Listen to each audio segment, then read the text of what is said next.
샬롬. 지난 한 주간도 우리 하나님께서 우리와 또한 우리 자녀들을 안아주셨고 안수해 주셨고 축복해 주신 줄로 믿습니다. 비록 우리가 느끼지 못하였다 할지라도 하나님께서는요 분명 우리와 동행해 주셨습니다. 그 변함없이 우리와 동행하시고 우리를 사랑해 주셨던 하나님께서 오늘 이 자리에 함께 하신 줄로 믿습니다. 지금 그 하나님께서 우리에게 또한 말씀하여 주실 때 하나님의 놀라운 은혜가 여러분 모두에게 임하기를 주님의 이름으로 축복합니다. 성도 여러분, 이런 말이 있습니다. 성도에게 아침에는 비가 올 수 있고 한낮에는 천둥이 칠 수도 있고 또 오후에는 고통이 멈출 수도 있다. 하지만 해가 지기 전에 성도의 날은 맑게 될 것이 틀림없다. 뭐라고요? 하지만 해가 지기 전에 성도의 날은 맑게 될 것이 틀림이 없다. 이 말은 19세기에 영국에서 하나님의 말씀을 신실하게 선포하며 많은 영혼들을 예수 그리스도께 이끌었던 찰스 헤돈 스펄전 목사님께서 일생에 대하여서 말씀하시며 하였던 이야기입니다. 오늘 본문에 야곱이 바로 이런 인생을 살았던 것 같지 않습니까? 오늘 본문에서 야곱은 요셉을로 자신을 애굽에 장사하지 말라라고 유언을 합니다. 이때 아들 요셉은요 아버지의 말씀대로 하겠다라고 합니다. 하지만 아버지 야곱은요 그의 대답으로만 만족하지 않습니다. 그렇게 할 거냐? 그렇다면 뭐해라? 맹세, 강력한 결단을 요구하고 있습니다. 야곱의 아들 요셉에게 이런 유언을 하게 된 배경을 찾으려면 먼저 야곱의 인생이 어떠하였는지를 우리가 알아야 합니다. 창세기 47장 9절 말씀 한 목소리로 읽어보겠습니다. 자, 시작. 야곱이 바로에게 내 나그네 길의 세월이 130년이니이다. 험악한 세월을 보내었나이다. 그는 험악한 세월을 보냈다라고 애굽의 바로에게 이야기하고 있습니다. 바로 앞에서 야곱은요 스스로 나는 험악한 세월을 보냈습니다 라고 이야기를 합니다. 그는 사실 고달픈 인생을 살았습니다. 야곱은요 우리가 잘 알고 있듯이 집념의 사람입니다. 어떤 것을 가지고자 하는 마음을 먹으면 어때요? 반드시 가지고야만은 그러한 사람이에요. 우리도 그런 경우들이 있잖아요. 가지고 싶으면 어떻게 해서든지 어떤 방법을 써서든지 이거 취하려 하는 그러한 사람들이 있잖아요. 야곱이 바로 그런 스타일이었습니다. 결국 강자권을 쟁취했지만 우리가 잘 알고 있듯이 자신을 죽이려는 형을 피해 도망해야만 했습니다. 외삼촌 라반의 집으로 도망가서도요 온갖 수고를 하여야만 했습니다. 사랑하는 라헬과 결혼을 했지만 원치 아니하는 레와도 맞게 되었습니다. 이 두 아내의 없는 갈등에 시달려야만 했습니다. 야곱으로 인해 외삼촌 라반의 집이 상당히 불을 얻었습니다. 통해서 칭찬도 받고 라반과 함께 행복하게 그 집안에서 이렇게 지내야 하는데요 자기 때문에 외삼촌 라반의 집이 풍성하게 되는데 이것 때문에 죽을 위기를 겪으며 또다시 살기 위해 망해야만 했습니다. 이뿐 아니라 야곱의 인생은요 불행의 계속 연속이었습니다. 그래서 바로 앞에서 야곱은 자신의 인생에 대하여 험악한 인생이다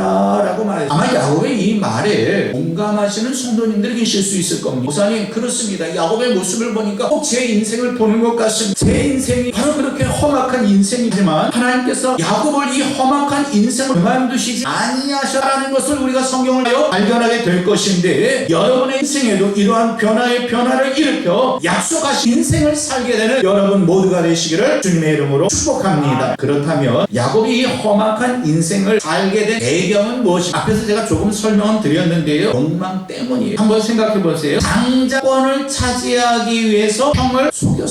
축복을 받기 위해서 아버지를 기만했습니다. 하나님의 놀라운 임재를 경험한 베델에서조차 현세의 축복의 마음을 꿨습니다. 형 에서를 만나 직전에는 어때요? 외물로 형의 마음을 풀어려고 했습니다. 이처럼 야곱은요 하나님을 알았고 그분의 축복을 사모했지만 하나님의 때를 기다리지 못하는 인물이었습니다. 자신의 힘으로 자신이 원하는 것을 쟁취하려던 인물이었습니다. 그래서 원하는 것은 얻었지만 그로 인해 뭐예요? 부작용 또한 만만치 않아라는 것을 우리는 잘 알고 있습니다. 그래서 그는 내 인생은 험악한 인생입니다 라고 고백할 수밖에 없었습니다. 하지만 야곱은 이제 하나님의 약속을 추구하는 인생으로 변화되었습니다. 이제 자신의 마지막을 지감하고 요셉을 불러 유언하게 됩니다. 그 내용이 본문의 내용인데 함께 창세기 40장 20절 중의 내용을 함께 읽어보도록 하겠습니다. 자, 시작. 이스라엘이 죽을 날이 가까움에 그의 아들 요셉을 불러 그에게 이르되 내 손을 내 허벅지 아래에 넣고 인애와 성실함으로 내게 향하여 애굽에 나를 장사하지 아니하도록 하라.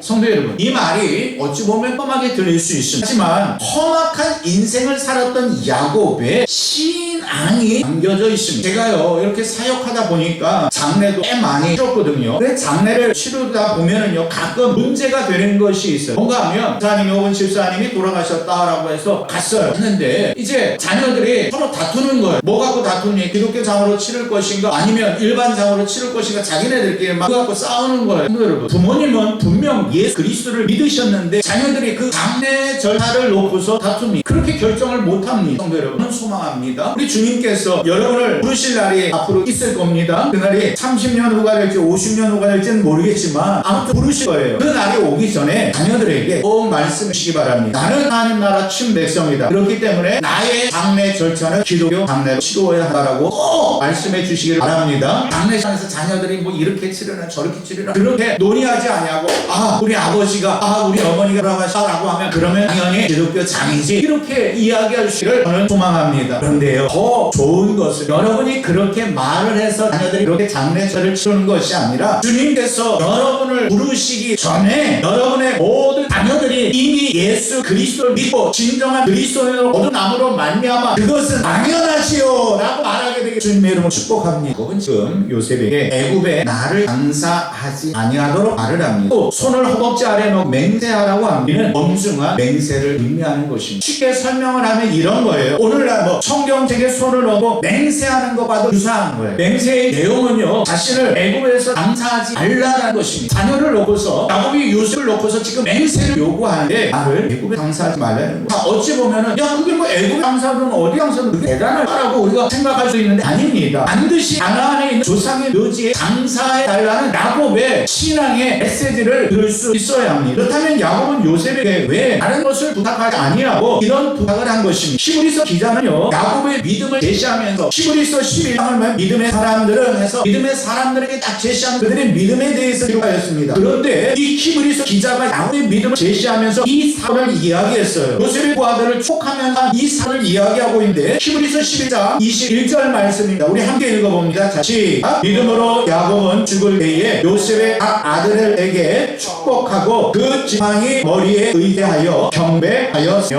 라고 말씀하고 있습니다. 야곱의 믿음을 이야기하면 다른 사건을 언급하지 않았습니다. 하지만 저들을 축복하고 그 지팡이를 머리에 의대하여 경배하여라. 오늘 말씀 지팡이라는 단어는 나오지 않습니다. 그러나 히브리서에서 분명하게 지팡이 머리에 의지하여 경배하여라고 말씀하고 있습니다. 야곱의 믿음을 이야기하며 모든 것을 제쳐놓고 이 사건을 언급하게 됩니다. 야곱이 요셉의 자녀를 축복한 것 자신의 장제를 위한 부탁은 한번 조차서 해봐 주시기 바랍니다. 순전한 믿음의 행위.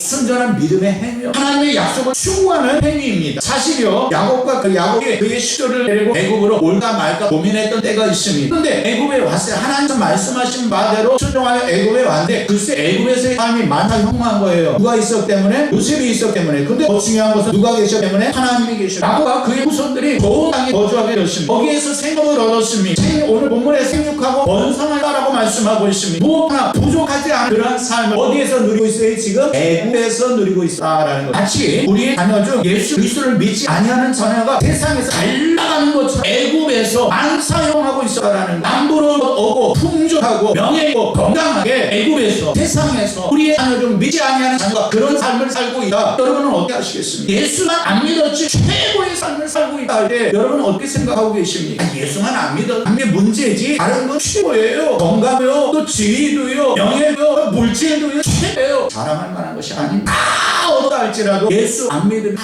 아무것도 아니다. 바로 이것을 알았기 때문에 그 풍족함을 누리고 있는 만수와 형통을 누리고 있는 애굽에 다 차지. 야곱은 알고 있었어요. 잘못하면 자신의 후손들이 애굽의 묘에 믿음의 정체성을 이룰 수 있다는 것을 알고 애굽에서 그렇게 생활하다 보면 애굽의 문화를 받아들이게 되고 애굽에서 우상숭배를 받아들이고 애굽에서 풍족함을 받아들이고 그렇게 만족하면 뭐예요? 믿음의 정체성을 잃어버리는. 야곱은 이것을 알았어요. 그래서 너희가 이것을 평생 머물 곳이 아니다. 하나님께서 약속하신 가나안으로 우리는 언젠가 돌아가야 할 텐데 나를 이곳에 묻지 말고 그곳에 넣어다오. 이거 내가 여기 묻고 저기 묻고 그게 중요한 것이 아니라 그들의 믿음의 정체성을 바르게 세워주고자 이 구원을 한 것입니다. 야곱은 이것을 너무나 알고 있었어요. 그래서 야곱은 자녀 자손들이 느슨해지기 쉬운 그 믿음의 정체성을 분명히 하기를 원했던 것입니다. 때문에 요셉에게 이런 부탁을 한 거예요. 다른 자녀들도 많지만 신분적 강자화된 요셉의 자신들이 하나님의 백성임을 잊지 말라는 의도입니다. 자신들이 돌아가야 할 본향은 바로 하나님께서 약속하신 가나안이라는 사실을 말하고 싶었던 것입니다. 야곱은 하나님의 신실하신 약속을 믿었습니다. 야곱이 애굽에 내려오기를 뛰어갈 때 아까 말씀드렸죠. 야곱에게 나타나신 하나님 이런 말씀을 하셨어요. 창세기 40장 4절로 4절 중에 보면 우리 함께 읽어봅니다. 시작. 애굽으로 내려가기를 두려워하지 말라. 내가 거기서 너로 큰 민족을 이루게 하리라. 내가 너와 함께 애굽으로 내려가고 반드시 너를 인도하여 다시 올라올 것이며 어렵지 않습니다. 야곱이 지금 요셉이 애굽에 있다라는 소식을 듣고 지금 나를 찾고 있다, 부모님을 찾고 있다 라는 것을 듣고 이제 내려갈까 말까, 하나님께서 원하실까 기뻐하실까, 하나님께서 약속하신 가나안 땅에 그냥 있는 것이 좋을 텐데 외국으로 내려가야 할까 라고 할 때 주께서 나타나신 거라고 말씀하신. 두려워하지 마, 내가 거기서 너로 큰 민족을 이루고. 근데 중요한 것은요, 내려가기는 하는데 큰 민족을 이루게 하는데 반드시 너를 인도하여 뭐야 하고요, 다시 올라오시. 하나님께서 야곱으로 하여금 그 백성으로 하여금 애굽에서 번성하게 주신 거예요. 물론 아들이 거기 있었네 번성하라고 이야기할 수 있지만 본적으로는 그 아들을 그곳에 보내신 분도 야곱을 그곳으로 인도하신 분도 하나님이시죠. 그래서 하나님께서 그가 야곱이 그곳에 가기도 전에 큰 민족을 이룰 것이다, 그리고 모든 백성을 다시 가나안으로 이끌어 올리실 것을 이미 말씀해 주셨던 것입니다. 야곱은 이 사실을 믿은, 야곱은 이 약속을 바라보며 죽어서라도 선조들과 함께하기를 원하는 것입니다. 우리 부모 세대에게 이런 믿음이기를 소망합니다. 그리고 야곱이 이 약속을 추구하는 믿음을 가졌듯이 요셉에게 전수하였듯이 우리도 우리의 자녀들에게 이 약속을 추구하는 믿음을 전수하게 되기를 소망합니다. 그리고 우리가 이 땅에서 연약하여 이중적인 모습으로 신앙생활할 때도 있지만 뭐예요? 야곱처럼 어떤 복을 위해서 뭘 누리기 위해서 내가 이중적인 삶을 살 때도 아주 가끔은 있지만 우리 자녀들에게는 우리의 가문이 하나님의 언약 백성임을 상기시켜줬으면 좋겠습니다. 믿음의 정체성을 심어줬으면 좋겠습니다. 변하지 않는 것 같은, 변하지 않은 것 같은 야곱이 변화되었습니다. 늘 무마음으로 뻗던 야곱이 변화되었습니다. 우리의 자녀도요, 믿음의 자녀로 변화될 줄로 믿습니다. 하나님이 하시면 가능한 전심으로 하나님 한 분만을 의지할 수 있는 우리의 삶이 되기를 소망합니다. 하나님의 약속은 뭐예요? 나를 하나님 나라 신배성으로 부르셨고 또한 나의 있을 곳, 그 하나님 나라에서 있을 곳을 예비하시 오실 것이니 나의 이름을 그대 불러주실 것이다 라는 이야기. 이스라엘 백성들 다시 올려서 하나로 끌겠다고 약속하신 것처럼 그를 하나님 나라 백성으로 이끌어 주고 계신 줄로 믿습니다. 야곱에게 어떻게 이 일이 가능했습니까? 그것은 야곱이 고백한 것처럼 험악한 세월을 사는 동안 하나님이 누구이신지를 알게 되었던 것입니다. 하나님이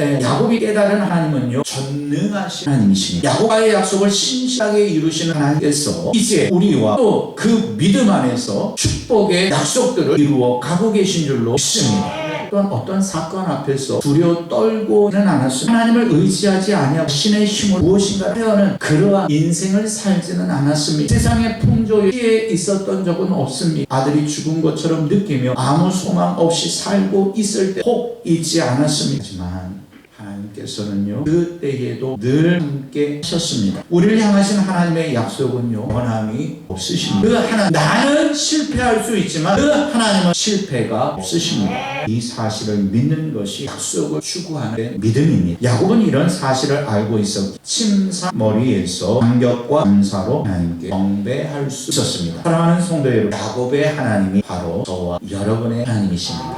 아브라함과 이삭과 야곱은 추억 하나님께 돌아갔습니다. 지금 우리 곁에는 있지 않지만 저들에게 복을 주셨던 하나님께서 우리를 인도하고 계십니다.